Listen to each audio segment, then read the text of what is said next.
Let's be honest, most Bigfoot videos are blurry, shaky, and easy to dismiss. But what if I told you that there's one clip, filmed in 2001, that shows visible muscle movement, soft tissue, and even a possible juvenile clinging to the creature's chest? Details that no costume could replicate. And no, this isn't the Patterson-Gimlin film. This is the Harley Hoffman footage. But the story behind it is even stranger than the clip itself, as you're about to see. 2 decades ago, a single video surfaced online, posted by a guy named Hutch Hoffman. It was titled Real Bigfoot Video Exclusive, and it promised a look at something extraordinary.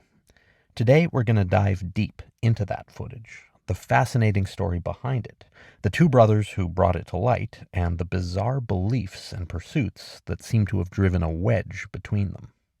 From Bigfoot to Santa Claus. Yes, you heard that right. From wild wonder to tragedy, this is the story of Harley Hoffman and the incredible footage he captured in 2001. Filmed in what many believe is the rugged southwest lower mainland area of British Columbia, Canada, this footage shows a truly massive bipedal hominid. It traverses incredibly difficult thick scrub with a fluidity and power that seems inhuman. Its muscular frame, its legs propelling it forward with undeniable strength and confidence. This isn't just a walk in the park.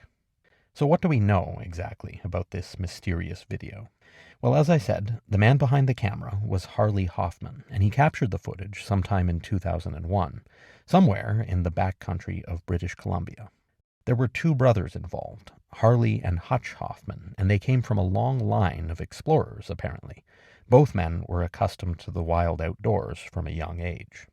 The video itself shows a tall, dark figure, partly obscured by brush, that takes a few steps along a slope or clearing and then moves out of view. The clip is short and handheld. Early blog and forum coverage framed this as some of the best Bigfoot footage since the famous Patterson-Gimlin film, and this spurred re-uploads, breakdowns, and debates through the 2010s and 2020s. Multiple later postings and quote-unquote extended or better quality versions circulated, but no raw files, stills, EXIF, or even site location maps were ever released by the filmer. So what are the most compelling details about this footage? What paints the strongest picture of an authentic, living Sasquatch? Well, the footage appears to show visible muscular definition with rounded deltoids, a pronounced tricep area, and even a suggestion of the spinal ridge and back structure beneath the hair that you would expect to see on a real, living, unclassified primate. In some frames, there's even what seems to be soft tissue movement in the thighs and glutes during the stride, something very difficult to fake with a costume. In fact, according to veteran Hollywood costume and creature designer Bill Munns, convincing muscle movement is the one thing that even now can't really be done properly with an ape suit. The key factor is that musculature, when it is sculpted into the design of a costume, doesn't move.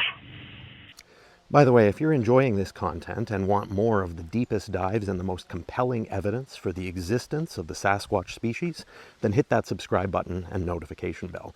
You won't get dives this deep anywhere else on the internet. I've also recently launched a Cabin in the Woods Patreon page where you can connect with me and my Bigfoot evidence a whole lot more directly and intimately. I'll tell you more about it at the end of the video. The hair texture looks natural, with shading, clumping, and a subtle sheen that shifts as the figure moves. Combined with the way the lighting interacts with the hair, the impression is one of real hair volume and depth, rather than fake material making up a fake suit. The subject's posture and limb placement suggest the proportions of a large hominid, with broad shoulders and arms that hang noticeably lower than a human's would. Its movement and gait appear fluid and natural, even over rough, uneven forest terrain, showing no obvious costume bounce or stiff heel lift that usually betrays a hoax. The creature's gait and natural movement through extremely dense and difficult terrain are a strong testament to its natural athleticism and power, traits that would be obviously extremely difficult for a human actor to replicate, especially in a cumbersome costume. When I was looking at this footage, something about the figure immediately struck me. It just looks bulkier and broader than a human would, particularly in the shoulders. Now, I don't usually lean on AI analysis for my research, but I did decide to run this frame through ChatGPT to see what kind of proportional breakdown it would generate. Here's what came out of that exercise. The approximate proportions of the figure in this film, according to ChatGPT, include a head to torso height from the shoulder down through the entire upper body of about 120 pixels. The shoulder width, at least what's visible of it across the back, is about 85 pixels. The arm length from the shoulder to the bent elbow is around 70 pixels, although the forearm is obscured in the brush. So what exactly do these measurements tell us? Well, they allow us to calculate certain body proportion ratios of the subject of the film and then compare those to typical human body proportion ratios and see if there are any marked differences. For example, if we were to divide 70 pixels by 120 pixels, it would give us the torso to arm ratio of the creature in this footage, and that number is 0.58 pixels. To calculate the shoulder width to torso height ratio, we divide 85 pixels by 120, and that result is 0.71 pixels. So let's compare these proportions to typical human numbers. The human arm to torso ratio ranges from 0.45 to 0.5, compared to the, again, 0.58 torso to arm ratio of the creature in the Hoffman footage. Basically, the film subject's arms are longer compared to its torso than the average human's arms. Now, the average human shoulder to height ratio is 0.25 to 0.3, and this is compared to the 0.71 shoulder width to torso height ratio of the subject of the film. This is a massive difference, more than twice the relative shoulder width to torso height in the creature in this footage compared to typical human numbers. So even allowing for brush interference and the fact that the lower arm of this creature is hidden, these numbers lean heavily towards above human proportions. The shoulders span nearly 3/4 of the torso height, far bulkier than a human build, and the visible upper arm already reaches or exceeds human averages. But even more shocking is that a full shoulder to wrist measurement of this creature would likely show even greater leverage than what we've seen here. So basically, even under conservative measurement, this frame reveals a body shape broader and more powerful than the human average, by far. And this aligns with what Bigfoot witnesses often describe when they talk about Sasquatch proportions. These minute and almost unconscious details lend an authenticity that's difficult for even the most determined skeptic to dismiss, at least if they're being logical and thorough. But size and proportion aren't the only compelling anatomical details here. In certain frames, observers have noted what could possibly be an ear or another anatomical feature, adding significantly to the sense of realism. Then there's the fact that across the available footage, there are no clear seams, zippers, or padding artifacts visible, despite strong contrast between the figure and the background that should reveal such flaws if they were there. The compelling nature of the Hoffman footage lies not only in what we can see, but also those details that we can't see. The lack of discernible seams, the fluid gait, the soft tissue, muscle movement that appears quite prominently, and the seemingly undoctored nature of the footage that was captured on a simple handheld video camera back in 2001. All of this points to a real organic subject, not a fabricated suit. But as compelling as this clip may be, there are still vocal critics who dismiss its credibility and bring up many questions about the circumstances surrounding the release of the footage. I wouldn't embark on any expedition if I didn't have a strong gut feeling about it. The real question is, once we find him, what then?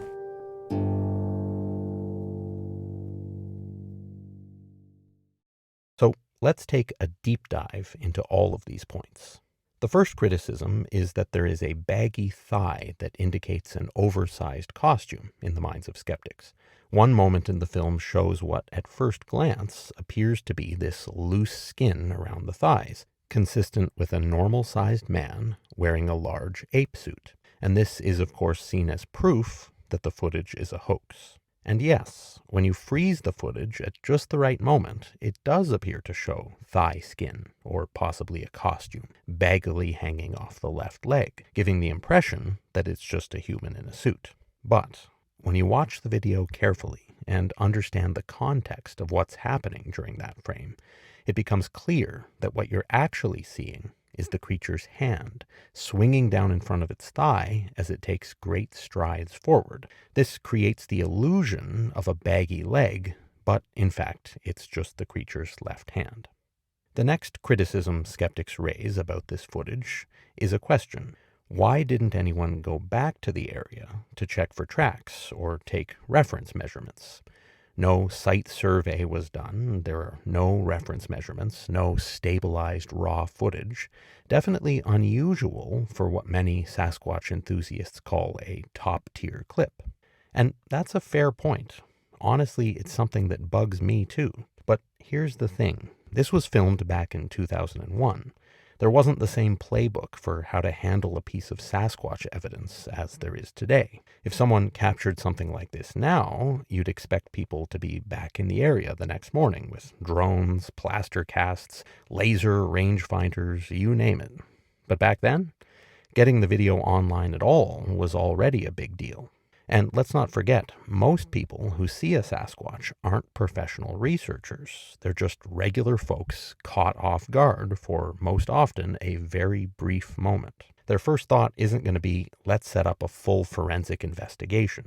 Their first thought is shock, disbelief, and in Harley's case, maybe even just wanting to share the tape and then step away. Now, I get it. It is frustrating that no one followed up. But it doesn't erase the fact that this region of Canada has literally hundreds of reported Sasquatch sightings, right up until today. So, while the lack of measurements does raise eyebrows, and rightly so, it doesn't automatically mean the footage is fake. But here's the really strange part. After the footage came out, Harley Hoffman basically disappeared. No interviews, no public updates, nothing. His brother Hutch, who put the video online, also faded into obscurity.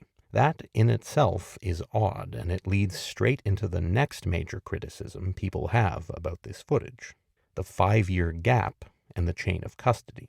It was, again, filmed in 2001, yet only posted in 2006, an unexplained delay that erodes chain of custody and invites hoax concerns, and understandably so. Why did Harley Hoffman wait 5 years to share this footage? Well, he didn't. In fact, Harley didn't release the video at all. In 2001, he was quoted as saying, "When I bring the big fella in a cage, then they'll believe their eyes." The public didn't even see this video until Harley's brother Hutch posted it to his YouTube channel on April the 8th, 2006. And remember, at the time of publication, YouTube had only been around for 1 year. There wasn't yet a single place to share videos online like the platforms we know today. This is a fair explanation for why very few people saw the footage prior to Hutch uploading it to YouTube. But also, the bizarre narrative surrounding the clip and its publication actually adds to the credibility rather than takes away from it. The 5-year gap between capture and public posting, for instance, which has long been a source of criticism, is easily explained both by the personal conflict between the two brothers and, more directly, the fact that YouTube didn't even exist until a year before the footage was uploaded. So, why was it that Hutch posted the footage to YouTube in 2006? The general consensus among those who followed the story closely is that Hutch Hoffman released the video in 2006 in order to promote his own personal project, which we'll talk about soon. And trust me, it's weird. Hutch did this without Harley's knowledge, and this is why the video includes cuts of Harley Hoffman speaking at the beginning that feel like a teaser trailer. It's absolutely real. I'm telling you, apply the same scientific principles that they espouse to that film and tell me it isn't real. Don't forget, science is an attitude. It's not machines. Science is an attitude of questioning. Not doubting, but questioning. Science may or may not ever get the proof that'll satisfy it. It's also likely why Harley never gave an interview or made a public statement since the footage's release. Once his brother had published the video, Harley Hoffman basically became a ghost. Knowing this, the chain of custody is both simple and clear. Harley's desire to withhold the clip until he had gathered more evidence, and his brother Hutch's unilateral decision to publish it anyway, against Harley's wishes, add a layer of human drama and motive to the mix that's honestly a lot more plausible than a coordinated hoax. This brings us to another major criticism of this clip that skeptics raise: Hutch Hoffman and his extracurricular pursuits. So to help tell this next bizarre part of the story, I'd like to introduce all of you to my very close friend and fellow researcher, Josh from Australia. Josh isn't just another Bigfoot enthusiast. He's a seasoned wilderness explorer who's hiked thousands of kilometers through some of the most rugged and remote territory on Earth. On top of that, he's an incredibly thorough researcher who digs extremely deeply to get at the truth and leaves no stone unturned. Josh has been helping me lately researching these videos, and honestly, there's no one else I'd rather have by my side doing this work. Thanks, Robert. So I'm here to talk to you about Hutch Hoffman and the search for Santa. We know in 2001 Harley captured the famous footage, and then 5 years later it shows up on Hutch's YouTube channel, cut into a trailer with a website at the end, searchforsanta.com. That same website is the only bit of information on Hutch's YouTube channel as well. Now, unfortunately, that website is gone, but we have tools like the Internet Archive, the Wayback Machine, and can search through historical domain name registrations to shed a little more light on the picture than we previously had. Because of this, I was able to find a copy of the full Search for Santa documentary and watch it. It's wild, and I'll leave a link to it in the description. The film follows Hutch as he leads a team of expeditioners made up of scientists, researchers, and clausologists into the magnetic North Pole to find Santa's workshop. Motivated by an ancient sleigh discovered in a desert archaeological dig, the team face equipment struggles, which they attribute to Santa's defensive perimeter. They meet reindeer that are apparently too light to leave trails in the snow, and they share what they claim is photographic evidence of Santa moving at the speed of light to deliver his presents in time for Christmas. It is a wild ride. Now, I tried reaching out to the director of the documentary and a number of others credited in the film, but I haven't had a response from any of them yet. So this is where we need to fill in the blanks ourselves a little and address the main question about the Search for Santa film. Is it for real, or is it a documentary? Well, without speaking to Hutch or the crew, there is no way to know for sure. But I do think it's safe to say that Hutch Hoffman's Search for Santa was produced as a comedic mockumentary. It feels like that, and they loosely acknowledge that it was made up in the end credits. So that leaves two questions in my mind that really need answering. One is, why did Hutch use Harley's Bigfoot footage in his trailer for the Search for Santa mockumentary? And the other question is, what happened to Hutch and Harley after it was released? They vanished. Both of them. Gone.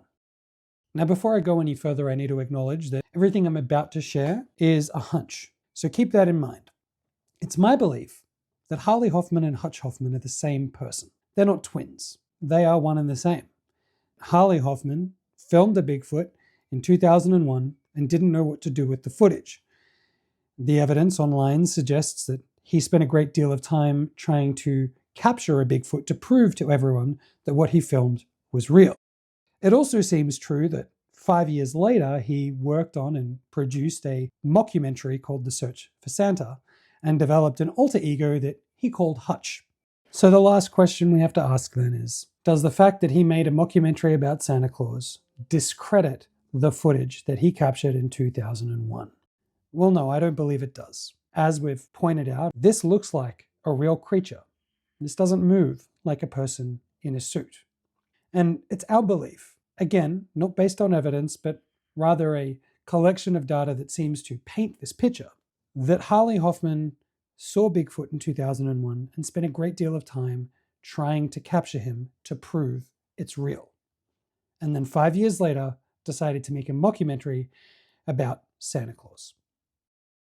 Thank you, Josh. Now, let's move on to my concluding thoughts on this extremely intriguing piece of video footage. This bizarre but verified behind-the-scenes story provides a simple but powerful explanation for this video's strange path to the public. And in doing so, it adds to its legitimacy. At least, that's my conclusion. But let me know what yours is in the comments below. Are you convinced that this footage is the real deal, or do you remain skeptical? Either way, I'd love to hear your opinion. If you enjoyed this video, please give it a like, share it with your family and friends, and subscribe to Cabin in the Woods for more of this deep dive Sasquatch content. I appreciate you watching, and I'll see you all in the next video.